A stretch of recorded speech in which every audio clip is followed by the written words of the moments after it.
Olá, papada! Olá, jaconeiros!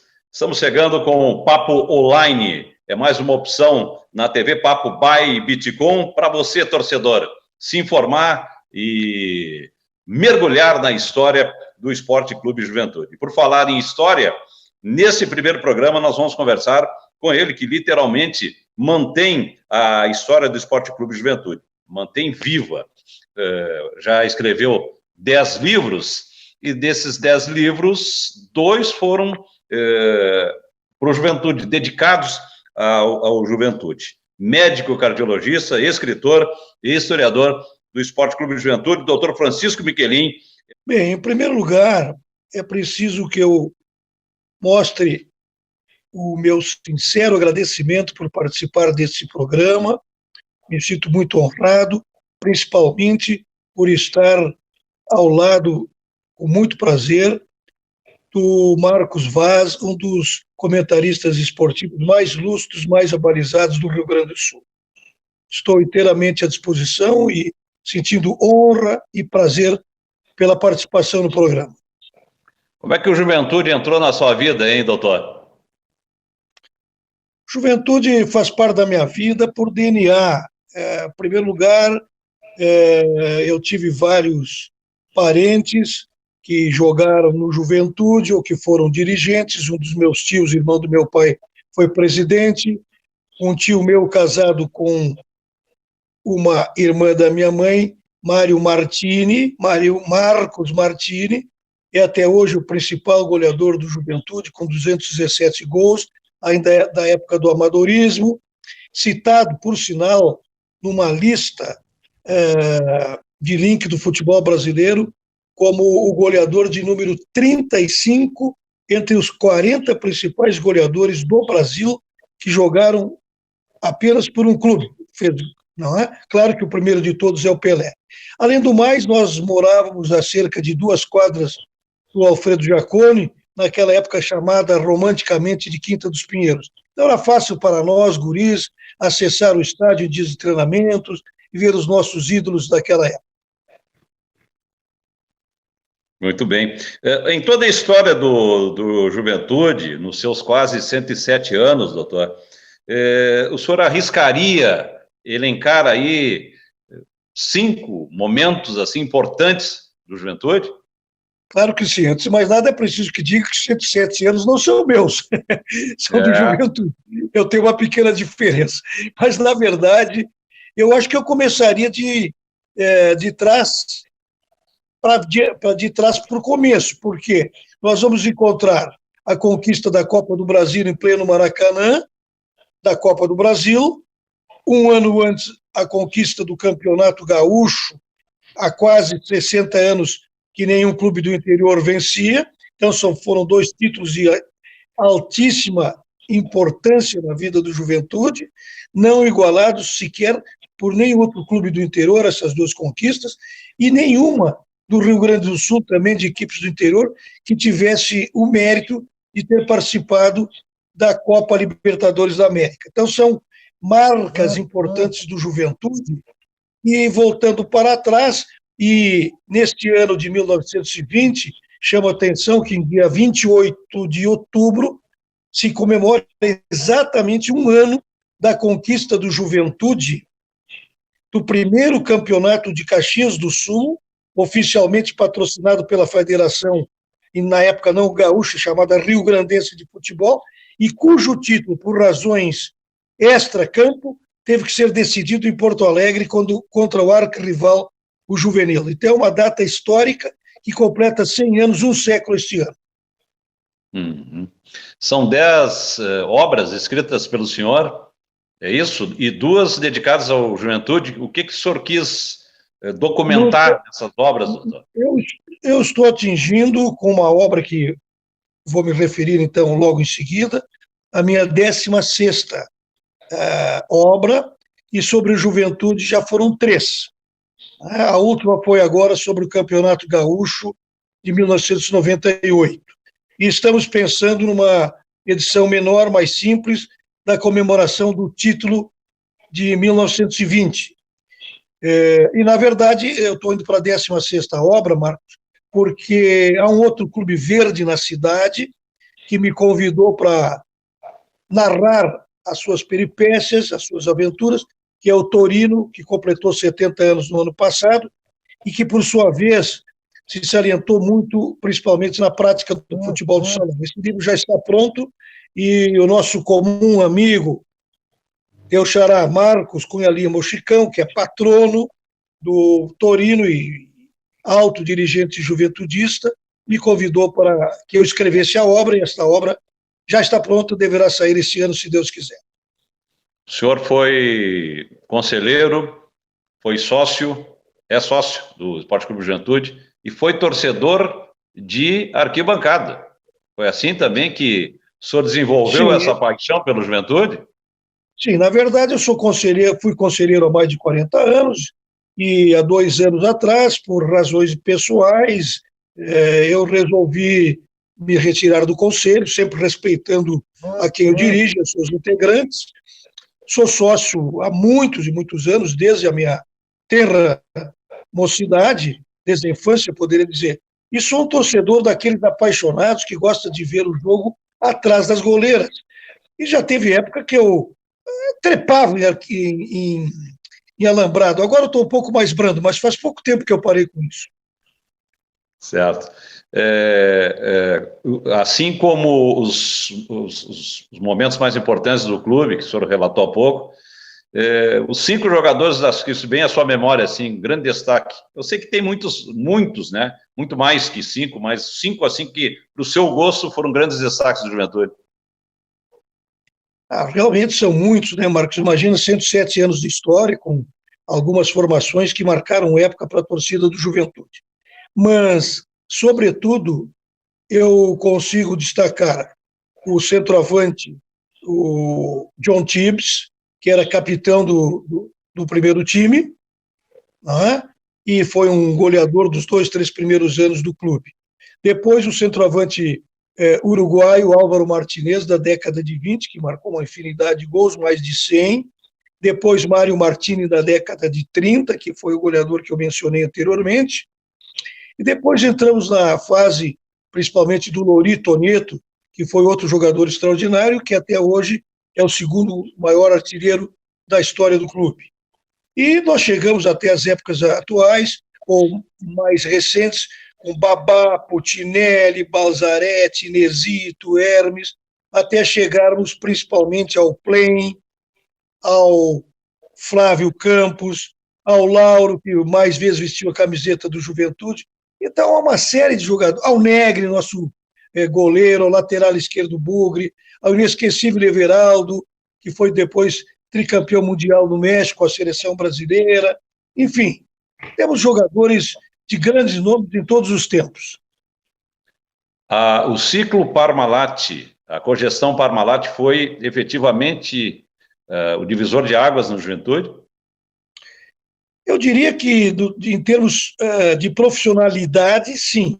Em termos de conhecimento do clube pelo Brasil, isso já existia, porque eu constatei isso em várias oportunidades, viajando e nem me identificando como de Caxias do Sul, me identificavam perguntando se por acaso eu era torcedor de um clube chamado Juventude. Então isso vem há tempo, e antes da Parmalat, o Juventude foi campeão do modo amarelo ou azul, não lembro qual das duas cores, do Campeonato Brasileiro, considerado a Série B, e em 1989 nós fomos desclassificados para subir para a Série A por penalidades dentro do Alfredo Jaconi. Enfim, nós já tínhamos uma história no Brasileiro, bicampeão da Copa Governador, o primeiro clube do interior gaúcho a ser tricampeão direto do interior, 64, 65, 66, sendo o primeiro clube do interior gaúcho vice-campeão estadual em 1965, no time do Everaldo. Então nós tivemos uma história que nos precedeu até chegar a Parmalat. Mas é evidente, Marcos, a Parmalat trouxe mais profissionalidade, mais pensar grande para a juventude e nos projetou muito em todo o Brasil e internacionalmente. Sem dúvida nenhuma, foi uma colaboração que nós só podemos nos mostrar muito gratos e muito, muito reconhecidos. Para fechar esse papo, aqui no Papo Online, doutor, um jogo rápido. Não. Doutor Francisco Michelin, consultório médico. Doutor Francisco Michelin, consultório médico, sobretudo amigo dos meus pacientes, querer bem os meus pacientes e gostar muito do que sempre fiz. Amo cardiologia, minha paixão. Francisco Michelin com a caneta, com a máquina, em algum momento da datilografia, e agora, por último, o computador. Olha, eu, além de gostar muito da medicina, da cardiologia, sempre gostei muito de escrever desde pequeno e sou um escritor que eu tenho que escrever mesmo para mim mesmo, eu não consigo ficar sem isso.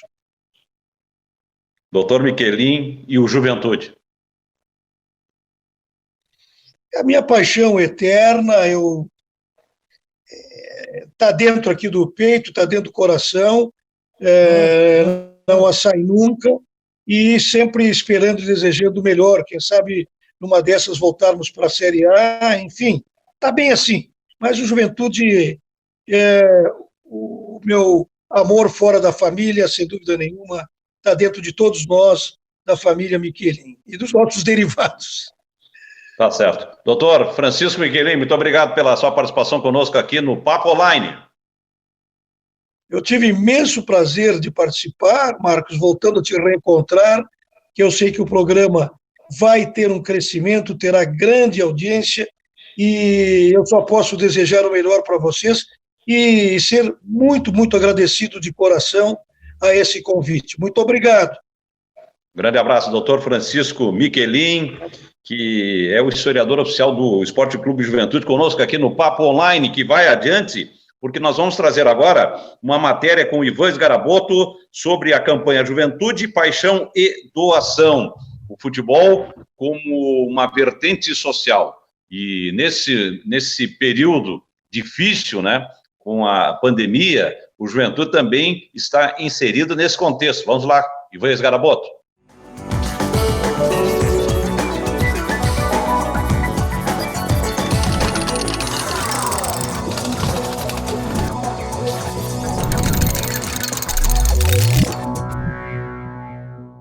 O Esporte Clube Juventude lançou a campanha Juventude, Paixão e Doação, com o objetivo de usar a força da torcida para ajudar as famílias mais necessitadas.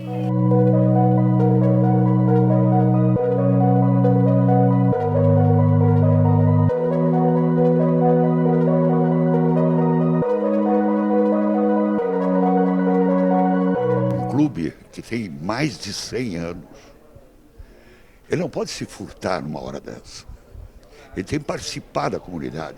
Ele tem que mostrar para a comunidade que a história dele teve momentos desses em outras épocas. E essa paixão e coração, na realidade, é alguma coisa que cativa o torcedor. Ele se sente orgulhoso do clube que ele torce. Porque nós temos que aprender a torcer não só dentro de campo. Nós temos que olhar fora dos gramados a grandiosidade que um clube pode movimentar na comunidade. Esse é o grande mérito da campanha. Toda doação é bem recebida. Isso vai em quem precisa, em quem não tem como fazer diferente. E que precisa da comunidade para se manter nesse período difícil. Virando o jogo é virar o jogo. É virar o jogo, pode crer. Nós começamos com o projeto já em 2016, começou esse projeto. No turno inverso eles frequentam as nossas instalações, tanto no CT como no estádio, assistindo partidas de futebol. E hoje, mais do que nunca, né, o virando o jogo cai como uma luva nas nossas cabeças. Nós não podemos permitir que as nossas crianças percam os seus sonhos. Nós somos obrigados a transmitir a eles que tem alguém preocupado com eles. Porque se a situação é difícil e eles começam a desanimar, puxa vida, isso é um compromisso que nós, cada um cidadão, tem que ter. Eu acredito nisso.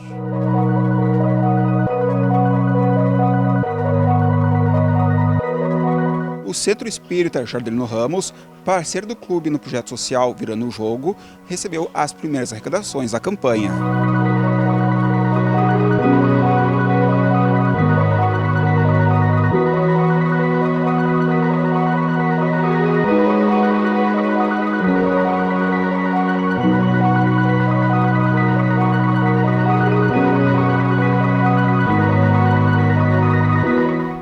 importante porque estão sem renda, sem poder receber a ajuda que recebem sempre aqui. Então, ajuda na alimentação, na higiene, elas é o que elas têm neste momento. São famílias aqui do bairro Jardelino Ramos.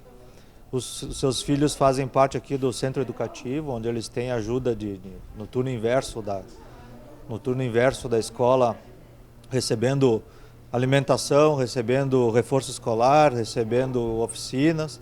Então agora eles não podem vir, né? Então essa alimentação que eles receberiam aqui, mais o que toda a família teria, a gente está ajudando aqui. Então a Juventude nos ajudou, a comunidade ajudou também, o pessoal do Jardelino mesmo, formando essas cestas básicas mais reforçadas, que é o que todo mundo acaba precisando, né? Nós temos aqui formadas 130 cestas. Isso deve dar mais ou menos cerca de 1,5 toneladas de alimentos e material de higiene. O Jardelino ele conta aqui com o centro educativo, então, como eu disse, são 130 crianças e jovens. Nós temos a área espiritual, que a gente faz o atendimento espiritual gratuito. E temos mais 15 escolas, que englobam 1.700 crianças, recebendo em turno integral educação em parceria com o município.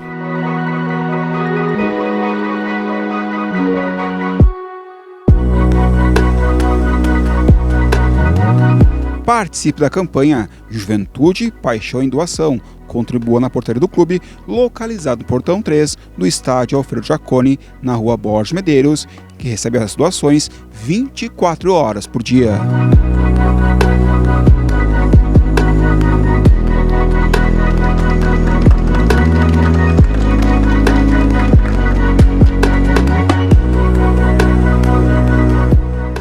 O Juventude realmente preocupado com as questões sociais, o futebol, né? Todo o futebol preocupado com as questões sociais, e o Juventude, claro, sempre, né, ao lado da comunidade. O Ivan Esgaraboto trouxe essa grande iniciativa que continua lá no estádio Alfredo Jaconi, e com este material nós estamos encerrando o Papo Online